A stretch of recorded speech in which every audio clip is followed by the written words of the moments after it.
अस्सलाम वालेकुम। आज का हमारा सेशन ब्लैक हैट एसईओ के बारे में। हमने इन द पास्ट काफ़ी सारी चीज़ें टेक्निकल साइड पे देखी कि हमें एसईओ ऑप्टिमाइजेशन के हवाले से क्या करना चाहिए, ऑडिट किस तरह से हमारा होना चाहिए। अब हम इन चीज़ों को देखेंगे कि एसईओ के अंदर जो भी चीज़ें हम कर रहे हैं उनमें कौन सी ऐसी चीज़ें हैं जो हमारे लिए अलाउड हैं और कौन सी ऐसी चीज़ें हैं जो हम नहीं करें या जिनकी हमें इन अ वे पेनल्टी पड़ सकती है। तो एसईओ जो है तीन टाइप्स, बेसिकली तीन कैटेगरीज़ में फॉल करता है। White hat SEO, black hat SEO और एक ग्रे एरिया होता है जिसको हम ग्रे हैट एसईओ कहते हैं। तो वाइट हैट एसईओ हम आगे चल के पढ़ेंगे इन डिटेल कि उसमें कौन कौन सी चीज़ें फॉल करती हैं, but for the sake of knowledge हम पहले इस चीज़ को देख लेंगे कि ब्लैक हैट एसईओ क्या होती है और हम इसको किस तरीके से अवॉइड कर सकते हैं। तो स्टार्ट करते हैं।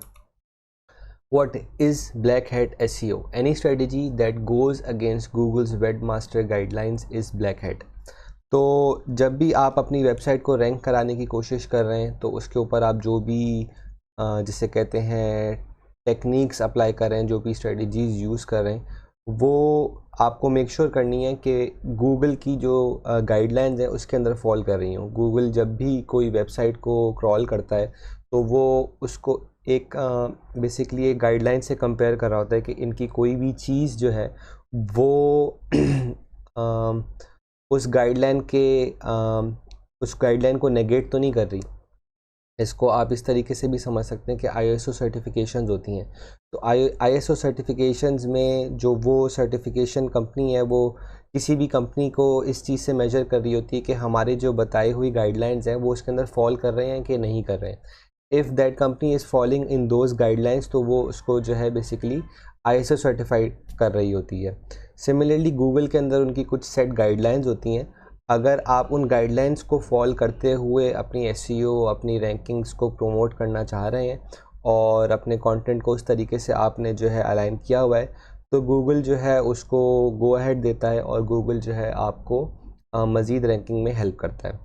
हाउएवर अगर आपने कोई भी ऐसी प्रैक्टिस करी हुई है जो कि उस गाइडलाइन में फॉल नहीं कर रही तो वो जो है ब्लैक हैट एसईओ के अंदर फॉल कर जाती है। It basically means something that is not approved by Google. तो ये है एक छोटी सी डेफिनेशन ब्लैक हैट एसईओ की। अच्छा, सबसे पहली चीज़ जो ब्लैक हैट एसईओ में आती है वो आती है कीवर्ड स्टफिंग। हमने इन द पास्ट काफ़ी सारी चीज़ें समझी हैं कि कंटेंट किस तरीके से लिखना चाहिए और कीवर्ड की कितनी इंपॉर्टेंस होती है। हम आगे जाके जब ऑन पेज एसईओ को पढ़ेंगे तो उसमें हम इन डिटेल और मज़ीद चीज़ों को देखेंगे कि कीवर्ड कहाँ पे हमें यूज़ करना चाहिए, कहाँ पे यूज़ नहीं करना चाहिए।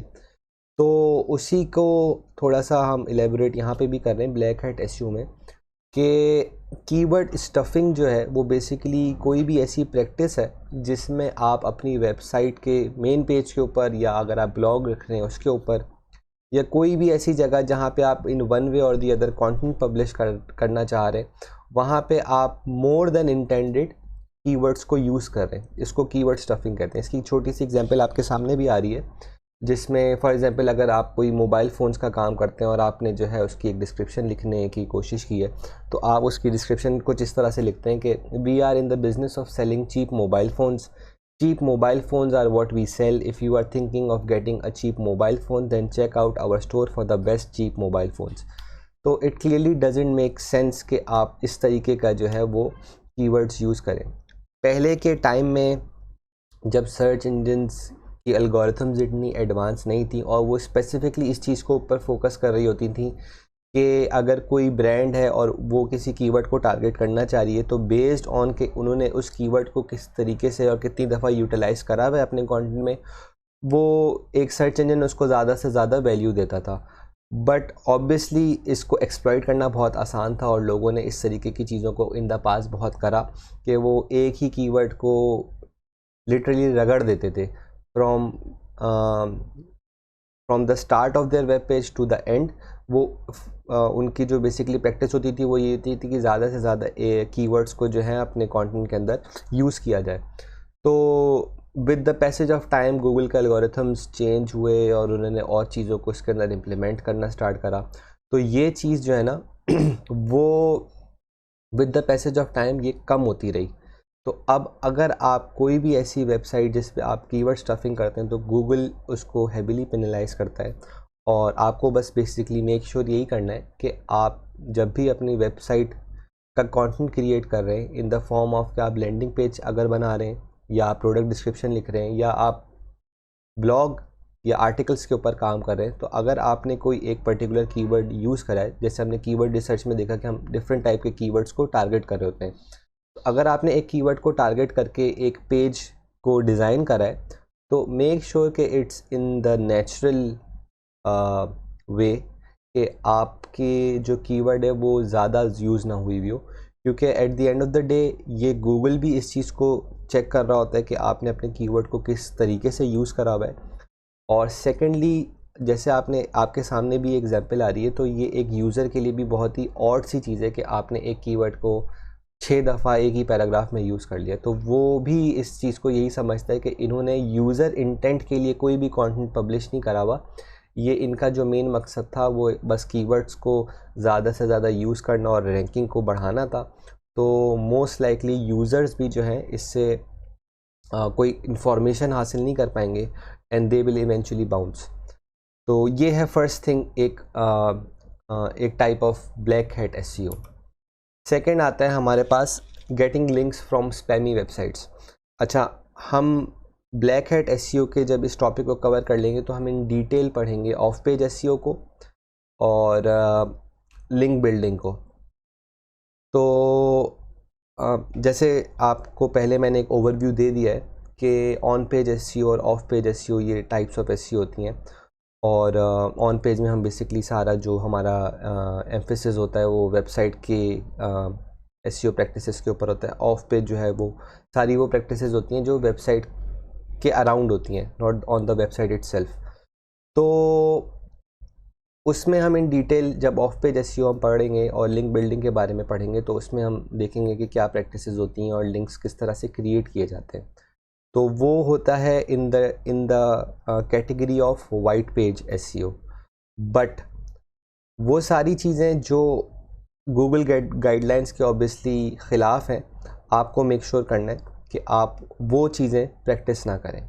और उसमें सबसे इम्पॉर्टेंट ये होता है कि आप ऐसी वेबसाइट से लिंक्स एक्वायर ना करें जो कि शेडी हों या जो कि न्यू वेबसाइट्स हों या जिनका सोल पर्पस सिर्फ़ और सिर्फ लोगों को लिंक्स देना हो, या वो इसके जो है वो किसी भी तरीके से उनका जो सोल बिज़नेस है या तो उनको लिंक्स प्रोवाइड करना हो, या वो ऐसी वेबसाइट्स हों जो कि आपकी कंपनी को वन वे और दी अदर डी प्रोमोट कर सकती हूँ इन अ वे। क्योंकि ज़रूरी नहीं है कि आप अगर किसी भी ऐसी वेबसाइट से लिंक ले रहे हैं तो वो आपको इन द लॉन्ग रन फ़ायदा देगा, क्योंकि ऐसी वेबसाइट्स आप सिर्फ आपको ही लिंक नहीं कर रही होंगी, वो 10 तरीके की और वेबसाइट्स को भी लिंक कर रही होंगी। और गूगल, क्योंकि उसके क्रॉलर्स हर जगह पे एक तरीके से गो थ्रू करते हैं, तो जब वो कोई भी वेबसाइट को गो थ्रू करेगा और वहाँ पे देखेगा कि इस वेबसाइट ने आपकी वेबसाइट को लिंक किया हुआ है, but at the same time इस वेबसाइट ने 10 और ऐसी वेबसाइट्स को लिंक किया है that are not in your category और इन योर बिजनेस इंडस्ट्री, तो वो इस चीज़ को जो है as a negative point consider करता है।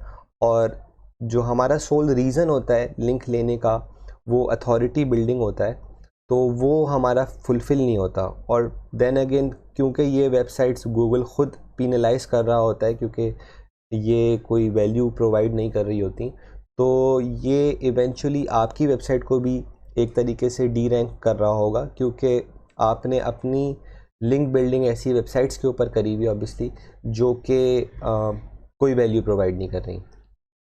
तो कोई भी लिंक्स अगर आप ले रहे हैं in the form of on page of page SEO, तो आपको मेक श्योर करना है कि वो उस कैटेगरी में फॉल कर रहा हो जो कि गूगल जिनको पीनलाइज नहीं करता। तो avoiding websites that have free access of writing and don't have a review mechanism in place is something of के आप स्पैमी वेबसाइट्स के ऊपर काम कर रहे हैं। तो ये as part of link building या as part of guest posting आपको दिमाग में रखना है। और हम इन डिटेल जब हम लिंक बिल्डिंग को समझेंगे तो मैं इसको मज़ीद आपको जो है वो इलेबोरेट कर दूंगा कि link building for the sake of link building किस तरह होती है, और जब आप इसको for the sake of guest posting कर रहे होते हैं तो भी किस तरह कर रहे होते हैं। तो वहाँ पे आपको ये चीज़ें मज़ीद क्लियर हो जाएंगी कि आपको किन चीज़ों का ख्याल रखना है और किन चीज़ों को जो है बेसिकली आपको मेक श्योर करना है ताकि आप ब्लैक हैट एसईओ के अंदर फॉल ना कर रहे हो। अच्छा, नेक्स्ट आता है हमारे पास क्लोकिंग एंड रीडायरेक्ट्स। अच्छा, हम थोड़ा ही पहले एसईओ ऑडिट और ये सारी चीज़ें पढ़कर आ रहे हैं, तो मैं उसके हवाले से आपको बता देता हूँ। क्लोकिंग बेसिकली एक ऐसी प्रैक्टिस होती है जिसमें आप गूगल को कुछ और दिखा रहे होते हैं और अपने यूज़र्स को कुछ और दिखा रहे होते हैं। अच्छा, एज एन एसईओ आपके पास इतनी मैं ये बोलूँगा कि राइट्स नहीं होते कि आप इसको डायरेक्टली इम्प्लीमेंट कर सकें। You would need at the end of the day the help of a developer इस चीज़ के अंदर। तो आपको मेक श्योर ये करना है कि आप इससे जितना दूर रह सकें आप रहें, क्योंकि इसमें आपको एक डेवलपर की हेल्प चाहिए। तो ये एक ऐसी चीज़ नहीं है कि ये आप ऑन योर ओन कर सकते हैं। तो इसको यहाँ पे समझाने का मकसद बेसिकली यही है कि अगर आप अपने ब्रांड पे काम कर रहे हैं तो वेल एंड गुड, आप क्योंकि हर चीज़ को स्क्रैच से लेके चल रहे होंगे तो आपको इन चीज़ों में ये चीज़ें का तो आपको बिल्कुल भी कोई वास्ता नहीं पड़ेगा आपका इन चीज़ों से। लेकिन आप अगर एज आ एसईओ मार्केटियर ये काम कर रहे हैं या किसी ऐसे प्रोजेक्ट पे काम कर रहे हैं जो कि प्री बिल्ड था और आप उसके ऊपर अभी नए स्टार्ट करें, तो देयर आर चांसेस कि उनके पास ऐसे जो है पेजेस हों जो क्लोकिंग जिन पे हुई हो या जो रीडायरेक्ट हुए हों। और इनका जो बेसिकली प्रॉब्लम है होता है वो यही होता है कि क्लोकिंग से गूगल को कुछ और इंटेंट शो हो रही होती है एक वेबसाइट की, और यूज़र्स को कुछ और इंटेंट शो हो रही होती है। तो ये सारे जो मेथड हैं ये रैंकिंग्स गेन करने के लिए या अनएथिकली और इलीगली कोई बेनिफिट गेन करने के लिए in the short term use हो रहे होते हैं। तो just for the sake of knowledge आपको इनको ख्याल और दिमाग में रखना है कि फॉर इंस्टेंस आप किसी ऐसी वेबसाइट पे काम कर रहे हैं जिनके ऊपर क्लोकिंग या रीडायरेक्टिंग पीछे से लगी हुई है, या उनके पहले एसईओ के बंदे ने ये रखा हुआ था, या उनको इस चीज़ की नॉलेज ही नहीं थी जिनके प्रोजेक्ट पे आप काम करें। तो you just have to make sure कि आप ऐसे कोई भी काम ना कर रहे हो जो गूगल की जो वेब मास्टर गाइडलाइंस है उसके अंदर फॉल ना कर रही हो। तो cloaking and redirecting is something कि जो आपको डेवलपर की हेल्प से आपको इम्प्लीमेंट करनी पड़ती है, और उसके जो चीज़ें थी वो मैंने आपको बता दी हैं। इसके आपके सामने भी ये शो हो रहा है कि using a different page to show to the user and showing a different page to the search engine. Redirect भी समथिंग सिमिलर होते हैं। आप इनिशियली आपने कोई और पेज जो है वो यूज़ करा हुआ होता है in the form of ranking, but जब आपके पास वहाँ पर ट्रैफिक आने लगता है आप उस ट्रैफिक को कहीं और भेजना स्टार्ट कर देते हैं। तो for the short period of time वो चीज़ वर्क कर रही होती है, आपका वो ट्रैफिक वहाँ पे जा रहा होता है, बट इवेंचुअली आपके पास जब दोबारा कोई क्रॉलर आता है तो वो उस रीडायरेक्ट की बेसिस पे आपको एक नेगेटिव पेनल्टी भी देगा। ये चीज़ हमने एसईओ में भी देखी है कि हमें मेक श्योर करना होता है कि हमारे सारे जो एसईओ ऑडिट में कि हमारे सारे जो पेजेस हैं वो ग्रीन सिग्नल में आ रहे हों, कोई भी चीज़ रेड में ना हो, और जो है हमारे सारे पेजेस लाइव हों, कोई रीडायरेक्ट्स नहीं लगे हुए हों, कोई ब्रोकन लिंक्स नहीं हो, कोई डेड पेजेस नहीं हो। तो ये सारी चीज़ें इवेंचुअली जो है गूगल इनको जो है मॉनिटर कर रहा होता है, और फिर बेस्ड ऑन कि आपकी कितनी चीज़ें इन द राइट ऑर्डर है आपको या तो अच्छी रैंकिंग्स दे रहा होगा या वो आपको पिनलाइज कर रहा होगा। अच्छा, पेड लिंक्स, ये लिंक बिल्डिंग के अंदर ही क्या एक कैटेगरी फॉल होती है, और इसमें आप जो है किसी ऐसी एंटिटी को, किसी ऐसे बंदे को पैसे दे रहे होते हैं कि वो आपके लिए आपकी वेबसाइट के लिए कोई लिंक प्रोड्यूस करे। अच्छा, ये यहाँ पे आपके पास मेंशन भी है, in many cases you might come across people who will provide links in return of money, there is a fine line to make sure it doesn't fall in black hat. अच्छा, इसको हम paid links को in many cases grey hat consider करते हैं, क्योंकि there will be times कि आपको किसी को पैसे देने पड़े फॉर अ लिंक, अच्छा, इसमें जो चीज़ मेक श्योर करने की वो ये करने की है कि आप जब किसी को मॉनेटरी बेसिस पे रिवॉर्ड कर रहे हैं फॉर अ लिंक और टू, तो आप ये मेक श्योर करें कि वो बंदा कौन है या वो कंपनी क्या काम करती है। बहुत सारी ऐसी वेबसाइट्स होती हैं, जैसे कि अगर फॉर इंस्टेंस फोर्ब्स की मैं एग्जांपल लूँ, तो फोर्ब्स पे बहुत सारे ऐसे लोग हैं जो कि पेड लिंक्स आपको प्रोवाइड करते हैं। उनको अप्रोच करना जो है, हम ऑफ पेज में मज़ीद देखेंगे कि उनको किस तरह से अप्रोच किया जाता है।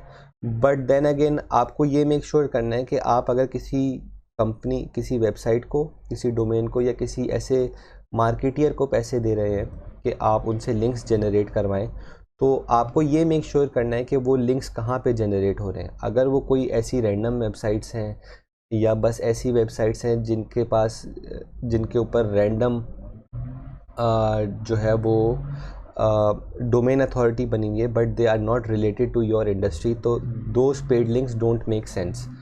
तो यही आपको भी मेक श्योर करना है। और देन अगेन बहुत सारे ऐसे लोग होते हैं जो आपको बोलेंगे, फॉर इंस्टेंस कि मैं आपसे $100 लूँगा और मैं आपकी वेबसाइट के लिंक्स 10 वेबसाइट्स पे लगा दूँगा जिनकी डोमेन अथॉरिटी फॉर इंस्टेंस 60 है। बट आपको यही मेक श्योर करना है कि आपकी इंडस्ट्री से रिलेटेड वो डोमेन्स हैं कि नहीं है। अगर फॉर इंस्टेंस आप बात करते हैं फैशन की और वो जो है वो जो लिंक्स प्रोवाइड कर रहा है वो टेक्नोलॉजी रिलेटेड ब्लॉग्स हैं, तो इट डजेंट मेक सेंस। तो आप वो जो पैसे पे कर रहे हैं वो इवेंचुअली उनका कोई फ़ायदा नहीं होगा। टू सम एक्सटेंट हम इसको कंसिडर करते हैं कि हम पेड लिंक्स लें और इनसे हमें इन अ सेंस कि हम अपनी डोमेन अथॉरिटी बिल्ड कर रहे हैं, कीपिंग इन माइंड कि हम उन डोमेन्स को टारगेट करें जो हमारी इंडस्ट्री के अंदर फॉल करते हैं, तो इट मेक्स कंप्लीट सेंस। तो इसी वजह से इसके अंदर मैंने ये एक चीज़ यहाँ पे मेंशन की हुई है कि there is a fine line to make sure it doesn't fall in black hat. As long as के आप इसको एक नेचुरल वे में कर रहे हैं कि आप अपनी डोमेन अथॉरिटीज़ को मेक श्योर कर रहे हैं, उन वेबसाइट्स को मेक श्योर कर रहे हैं कि वो आपकी इंडस्ट्री में फॉल कर रही हैं, नहीं कर रही हैं। वो वेबसाइट इटसेल्फ किस टाइप की वेबसाइट है, वो रिव्यू वेबसाइट है या वो गेस्ट पोस्टिंग वेबसाइट है, किस टाइप की वेबसाइट है। ये सारी चीज़ें जब आप मेक श्योर कर लेंगे and after that point if you are paying them in any way, तो that is not considered to be black hat. But if they are getting paid for, if you are paying them कि आप उनको पैसे दे रहे हैं just कि आप random links generate कर लें किसी भी वेबसाइट से, तो ये ब्लैक हैट के अंदर फॉल करती है और इसका आपको इवेंचुअली जो है एक बहुत बुरा हिट पड़ता है। तो बस आपको इस चीज़ को जो है वो मेक श्योर करना है। Private blog networks, links farm, ये भी एक सिमिलर टाइप की चीज़ है जिसमें आप एक साथ बहुत सारे जो है किसी भी ऐसी एंटिटी से आपकी जो है वो बात होती है जो आपको बोलता है कि मैं आपको जो है 10 ब्लॉग्स के जो है वो लिंक्स प्रोवाइड करूँगा। अब वो ब्लॉग्स इस तरह से वर्क कर रहे होते हैं कि वो एक ब्लॉग दूसरे को लिंक कर रहा होता है, दूसरा तीसरे को लिंक कर रहा होता है और वो सब इवेंचुअली आपको भी लिंक कर रहे होते हैं। तो ये नंबर ऑफ़ लिंक्स जनरेट करने के लिए, नंबर ऑफ़ लिंक्स बढ़ाने के लिए जो है ये एक प्रैक्टिस यूज़ हो रही होती है। और in the short term Google obviously इस चीज़ को देखता है कि हाँ, इस फॉर एग्जांपल मैं अगर एक ब्लॉग लिखता हूँ और मैं उसके ऊपर ये प्राइवेट ब्लॉग नेटवर्क्स के थ्रू जो है लिंक्स जनरेट करवा देता हूँ, तो Google for the short term तो देखेगा कि हाँ यार, इस वेबसाइट के इस ब्लॉग के ऊपर या इस वेबसाइट के ऊपर एक साथ जो है बहुत सारे लोग लिंक करें, तो this must be relevant. But eventually जब क्रॉलर्स इन डिटेल इसको जो क्रॉल करेंगे और उन लिंक्स को मज़ीद देखेंगे कि वो लिंक्स कहाँ पे लीड कर रहे हैं, ये जो प्राइवेट ब्लॉग्स हैं ये इनका एक दूसरे से लिंक किया है, ये किस इंडस्ट्री में फॉल करते हैं, तो ये इवेंचुअली आपको जो है ये नुकसान पहुंचाएंगे। तो आपको मेक श्योर यही करना है कि आप जब लिंक बिल्डिंग अपॉर्चुनिटीज़ को ऑप्ट कर रहे हैं तो आप एज़ नेचुरल एज़ पॉसिबल रहें और ऐसे किसी भी लिंक फार्म्स जो बेसिकली आप वहाँ पे जाते हैं और वो आप उनसे लिंक्स की बेसिकली वहाँ पे आप जिसे कहते हैं रिक्वेस्ट करते हैं, तो वो बहुत सारे ऐसे वेबसाइट्स होती हैं जो आपको जो है इस तरह से लिंक्स प्रोवाइड करती हैं in a quantitative number. But this is all unethical और ये गूगल वेब मास्टर की गाइडलाइंस में बिल्कुल फॉल नहीं करता। तो इस वजह से ये आपको बिल्कुल भी रिकमेंडेड नहीं है कि ये आप करें। और ये सारी चीज़ें समझाने का मकसद ये भी है कि आप इन चीज़ों को ना करें। सेकेंडली, आप इन चीज़ों को ताकि मेक श्योर कर सकें कि आप अगर किसी वेबसाइट पे काम कर रहे हैं तो ये चीज़ें ना हो। जब आप एसईओ ऑडिट कर रहे होंगे तो आपको सारी चीज़ों का पता चल रहा होगा कि मेरी वेबसाइट के ऊपर कितने लोगों ने लिंक करा हुआ है, वो वेबसाइट के लिंक्स कौन से हैं, क्या हैं। तो ये सारी चीज़ें जो है वो आप मेक श्योर कर सकते हैं। इन मैनी केसेस बहुत सारे वेबसाइट्स आपको लिंक कर रही होंगी जिनका आपको पता भी नहीं होगा। उस पर हम डिसअबाउ लिंक्स को यूज़ कर रहे होते हैं और हम गूगल को बेसिकली मेक श्योर करवा रहे होते हैं कि ये जो लिंक, फॉर एग्जांपल कोई ऐसी वेबसाइट हमें लिंक करी है जिसका हमें लिंक नहीं चाहिए, तो हम उसको गूगल को एक तरीके से ये चीज़ डिसअवाउ कर रहे होते हैं कि ये लिंक हमने जो है इसको, हमारे से कोई ताल्लुक़ नहीं है। तो वो गूगल जो है फिर उस लिंक को डिसरिगार्ड कर देता है। तो ये हम आगे जब इन डिटेल पेड टूल्स की बात करेंगे तो वो मैं आपको वहाँ पे भी समझा दूंगा, या हम in the next few videos Google search console की बात करेंगे तो मैं आपको वो चीज़ वहाँ पे भी बता दूंगा। अच्छा, नेक्स्ट है हमारे पास कॉपीड कंटेंट ऑटोमेशन। ये as the name sounds it's pretty simple. आपको मेक श्योर यही करना है कि आपके जितने भी वेब पेजेस हैं उन सब पे अलग तरीके का कंटेंट हो, कोई भी कंटेंट किसी तरीके से मैच नहीं कर रहा हो। इट्स प्रीटी सिंपल कि आपको बस मेक श्योर ये करना है कि आपके वेबसाइट पे कहीं भी किसी किस्म की प्लेजरिज्म ना हो रही हो।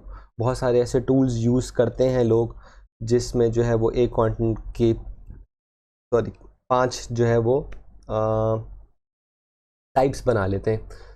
फॉर इंस्टेंस अगर मैं ये बोलूँ, इसकी एग्जांपल ई कॉमर्स में बहुत कॉमन है, वो ये कि आप जैसे फॉर इंस्टेंस आप टी शर्ट्स का बिज़नेस करते हैं। अब हर टी शर्ट के लिए आप अलग कंटेंट लिखना इट्स अ डिफ़िकल्ट जॉब। तो लोग क्या करते हैं, वो एक टी शर्ट का कंटेंट लिखा, उन्होंने उसको स्पिन करा या उसको किसी ऑटोमेशन टूल के अंदर डाल दिया। वो उस कंटेंट को जो है वो इस तरीके से बना लेते हैं कि वो जो है स्पिन होके उस कंटेंट की प्लेजरिज्म भी हट जाती है और वो एक डिफरेंट टाइप ऑफ कंटेंट बन के निकल आता है। But at the same time ये चीज़ गूगल एक तरीके से नोट कर रहा होता है और आप एक दो पेजेस पे तो ये चीज़ कर सकते हैं, लेकिन अगर आप पूरी वेबसाइट पे आपके इसी तरीके से कंटेंट स्पिन हुआ हुआ है और टूल्स यूज़ हुए हैं तो ये चीज़ जो है वो आपको कोई फ़ायदा नहीं देगी। ऑब्वियसली आप ये चीज़ जब भी आप कोई डिस्क्रिप्शंस, प्रोडक्ट डिस्क्रिप्शंस लिख रहे होते हैं तो वो सिर्फ गूगल इंटेंट से नहीं लिख रहे होते, आपका यूज़र भी उसको पढ़ रहा होता है। तो वो एक जगह पे एक जो है वो डिस्क्रिप्शन बिल्कुल अच्छी तरीके से लिखी हुई है, ह्यूमनली रिटन है, और वो किसी दूसरी जो है वो प्रोडक्ट डिस्क्रिप्शन या प्रोडक्ट को व्यू करते तो वहाँ पे कैसी डिस्क्रिप्शन मिलती है उसको, जो बिल्कुल ऐसा लगा हुआ है कि जैसे जो है वो पूरी स्पिन हुई हुई है। या जैसे अभी हमने एक पीछे एक कंटेंट की एग्जांपल देखी थी जिसमें कीवर्ड स्टफ हुए हुए थे। तो ये सारी चीज़ें जो है वो आपको बिल्कुल भी नहीं करनी है और आपको मेक श्योर करना है इर्रिस्पेक्टिव कि आप किस भी प्रोजेक्ट पे काम करें कि ये चीज़ें इम्प्लीमेंट पहले से नहीं हुई थी। तो बस इसके जो है मकसद यही है। ब्लॉक कमेंट स्पैम्स ये एक नेक्स्ट तरीका होता है, ये भी एक तरीके से लिंक बिल्डिंग का एक तरीका है और इसमें लोग एज द नेम सजेस्ट लोग यह करते हैं कि आपकी वेबसाइट या आपके ब्लॉग के लिंक्स डिफरेंट वेबसाइट के ब्लॉग कमेंट्स के अंदर पेस्ट कर देते हैं। इन द पास्ट ये एक बहुत इजी टास्क था कि आप कोई भी ब्लॉग का लिंक उठा के किसी भी ब्लॉग के कमेंट्स में जाएं और वहाँ पे पेस्ट कर दें, तो उस वेबसाइट से बेसिकली आपको एक लिंक जनरेट हो रहा है आपकी वेबसाइट के लिए। अच्छा, पहले इस चीज़ को करना आसान इसलिए था क्योंकि पहले आप किसी भी ब्लॉग के कमेंट में जाके लिंक पेस्ट करते थे तो वो ऑटोमेटिकली अप्रूव हो जाता था। अब बहुत सारे, क्योंकि हम अलग अलग प्लेटफॉर्म्स के थ्रू अपनी वेबसाइट्स क्रिएट कर रहे होते हैं, वर्डप्रेस और या तो वो डेवलप थ्रू जावास्क्रिप्ट होती है, इस तरीके की चीज़ें होती हैं। तो अगर हम किसी प्लेटफॉर्म के थ्रू भी इन चीज़ों को अगर वेबसाइट को बना रहे होते हैं तो there are different types of extensions के जिसमें आप मेक श्योर कर लेते हैं कि जब कोई भी बंदा आपके ब्लॉग पे कोई कमेंट या कोई रिव्यू लिखेगा तो वो डायरेक्टली अप्रूव नहीं होगा और वो जो है वो एक आर्काइव में सेव हो जाएगा और फिर someone has to manually approve them और डिसअप्रूव देम। तो ये चीज़ इन दैट वे थोड़ी सी जो है वो कम हो गई है। लेकिन there are still many website जो ये चीज़ें जहाँ पे ओपन है, और इन चीज़ों को अब इतना वैल्यू नहीं दी जाती। जब हम ऑन पेज एसईओ को मज़ीद आगे देखेंगे तो उसमें मैं आप लोगों को ये चीज़ बताऊंगा कि कीवर्ड्स कहाँ पे सबसे ज़्यादा इम्पॉर्टेंट होते हैं यूज़ करना। तो उसी से रिलेटेड एक चीज़ है जो मैं आपको यहाँ पे बता रहा हूँ कि ब्लॉग कमेंट्स स्पैम्स जो हैं वो अब इतने वैल्यू नहीं रखते, क्योंकि गूगल इस चीज़ को मेक श्योर कर रहा होता है कि आपने अगर अपने कीवर्ड को या आपने किसी वेबसाइट ने किसी को लिंक करा हुआ है तो वो एक वेबसाइट के किस फोल्ड में करा हुआ है।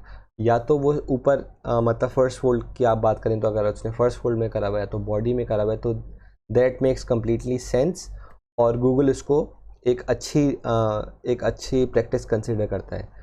और अगर वही लिंक आपने कमेंट सेक्शन में डाला हुआ है या फुटर में है तो उस लिंक की ऑब्वियसली कोई वैल्यू गूगल खुद उसको कंसिडर नहीं करता है। तो ये चीज़ बताने का मकसद ये कि ये चीज़ प्रैक्टिस होती है in some cases, but it falls in black hat SEO, और आपको यही मेक श्योर करना है कि ये प्रैक्टिसेस आप जो हैं वो ना करें। अच्छा, अभी बहुत सारी ऐसी चीज़ें हैं जो ब्लैक हैट एसईओ के अंदर हमने कवर नहीं करी हैं, क्योंकि ब्लैक हैट एसईओ एक बहुत ही ब्रॉड टर्म है और इसमें बहुत सारी चीज़ें फॉल करती हैं। लेकिन इससे बचने का तरीका और इसको पूरी तरीके से समझने का तरीका यही है कि आप जो बेसिकली वाइट हैट एसईओ है उसको समझ लें कि वाइट हैट एसईओ क्या है। और जब आपको वाइट हैट एसईओ समझ में आ जाएगी तो आपको पता चल जाएगा कि जो चीज़ भी वाइट हैट एसईओ के अंदर फॉल नहीं कर रही वो ऑब्वियसली ब्लैक हैट एसईओ है। कोई भी चीज़ जो आपको इन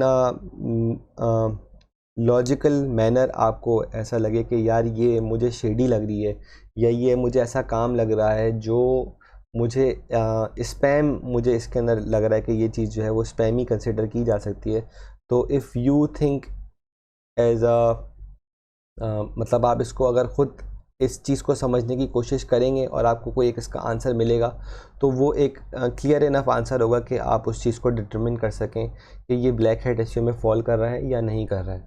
तो ये चीज़ यहाँ पे भी मेंशन हुई हुई है, there is only one way to avoid black hat SEO and that is to stop any form of spammy SEO that may penalize your website. Be as natural as possible. आप कोशिश यही करें कि जो basic techniques हैं या जो white hat natural SEO techniques हैं आप उनको यूज़ करें, और उनको यूज़ करते हुए ही आप जो है अपनी एसईओ को एसईओ प्रैक्टिसेस को जो है वो इम्प्लीमेंट करें। एक चीज़ जो मैं यहाँ पे आपको समझाना चाहूँगा वो यही है कि ब्लैक हैट एसईओ का जो मेन मकसद होता है वो ये होता है कि आप जल्द से जल्द रैंकिंग्स लेकर आ जाएं। तो अब क्योंकि हम लोग दो पर्सोनास की बात करते हैं, एक पर्सोना वो है जो एज अ बिज़नेस खुद काम कर रहा है और एक पर्सोना वो है जो इन स्किल्स को यूज़ करके दूसरे लोगों को हेल्प करेगा या दूसरे लोगों के लिए मार्केटिंग सर्विसेज प्रोवाइड कर रहा होगा।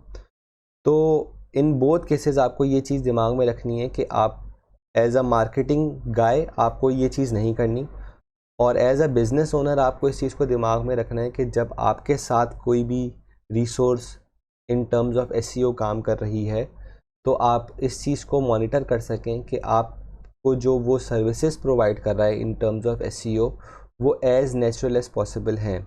अच्छा, इसमें थोड़े से जो एरर्स आते हैं in the form of black hat SEO वो ये होता है कि इन मैनी केसेस जो बिज़नेस ओनर्स होते हैं वो बोलते हैं कि यार मुझे रिज़ल्ट्स नहीं मिल रहे, मुझे फ़ौरन से रिज़ल्ट्स चाहिए और एसईओ वाला क्या कर रहा है और हमारे पास रिज़ल्ट्स नहीं आ रहे। तो वो एक थोड़े से on the basis of pressure बहुत सारे लोग या बहुत सारे एसईओ प्रैक्टिसेस इस तरफ चली जाती हैं कि वो ब्लैक हैट एसईओ करने लगें, क्योंकि black hat SEO quick and easy way होता है कि आप जो है कोई जल्दी से रैंकिंग्स ले आएँ, लेकिन वो जितनी जल्दी रैंकिंग्स आती हैं वो इतनी जल्दी फॉल भी कर रही होती हैं। तो आपको ये एज अ बिज़नेस ओनर इस चीज़ को दिमाग में रखना है कि आपके पास कोई भी इस तरीके की प्रैक्टिसेस ना हो रही हों। एज अ मार्केटर आपको इस चीज़ को दिमाग में रखना है कि आप ये प्रैक्टिसेस खुद ना कर रहे हों। और ऑब्वियसली इस चीज़ को ज़रूर दिमाग में रखना है आपको कि SEO टेक्स टाइम। अगर आप अपने बिज़नेस, अपने ब्रांड के ऊपर SEO इम्प्लीमेंट कर रहे हैं तो आप इस चीज़ को दिमाग में रखें कि आप at least depending on your industry minimum आपको 3 महीने तो कहीं भी नहीं गए कि आप अपनी किसी भी चीज़ को रैंक कराना स्टार्ट कर सकें। और then again depending on the industry, अगर वो कोई बड़ी आप किसी ऐसे चीज़ पे काम कर रहे हैं जो एक बहुत ब्रॉड इंडस्ट्री का पार्ट है, तो वहाँ पे 6 महीने, 1 साल, इवन लोगों को 2 से 3 साल लग जाते हैं किसी एक ब्लॉग को रैंक कराने में। तो SEO is a different and difficult thing. तो ये जो भी कर रहा है, थोड़ी सी इसमें जो है वो इस चीज़ को आपको कंसिडर करना होता है कि ये एक टाइम कंज्यूमिंग थिंग है। और आपको एज़ नेचुरल एज़ पॉसिबल इसको लेके चलना है। और इसमें जल्दी नहीं करनी किसी भी फॉर्म में।